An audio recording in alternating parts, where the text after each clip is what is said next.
Hello नमस्कार सबैजना, सन्चै राम्रै हुनुहुन्छ होला। आज कति हो? अप्रिल 22 हो कि कति हो? आज हामी घुम्न निस्केको छौँ। साथमा हुनुहुन्छ सुषमा केसीज्यू, साथमा हुनुहुन्छ इरब्या थापाज्यू। के छ आज त म ह्यापी छु भन न। I am happy today. Yes. अनि यस्तो अब रोडको साइडमा छौँ। नानी स्ट्रोलरमा छिन्। सुषमाजी उभिनु भएछ। सुषमाजीले लागेको चाची चाहिँ नयाँ हो। अब यस्तो छ के अरे यतातिर अब सही घुम्न हिँडेको छौँ। यहाँ एउटा सानो लेक पनि रहेछ, तर यो अस्तिको पालि देखिएको थिएन। अहिले समर सिजनमा बल्ल राम्रै लेक रहेछ त्यो त। एउटा ट्युब उडोलतिर भएको भए चाहिँ एउटा ट्युब लिएर हाम फाल्न गइन्थ्यो। यहाँ अब जान पाइँदैन।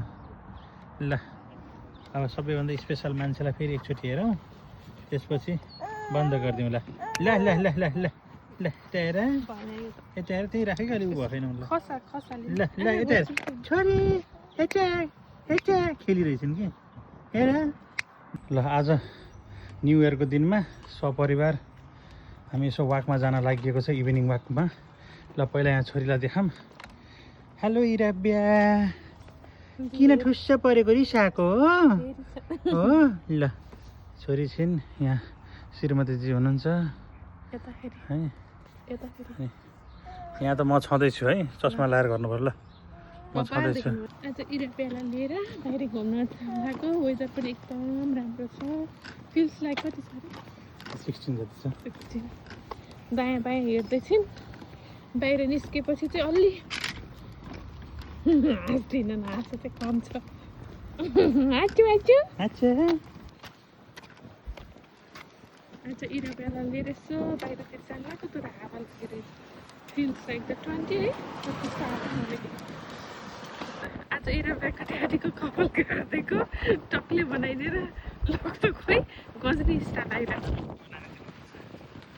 नानीहरू कस्तो हावा चल्यो कि के गरेको त्यस्तो? आमामा कपाल काटेको भएर होला नि त आज।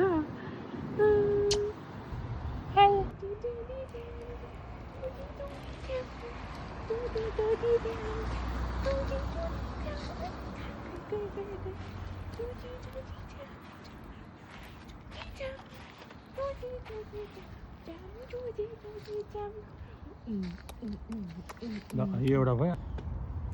लाजै लाग्यो हिँडीतिर तिम्रो त्यो ठ्याक्कैमैतिर।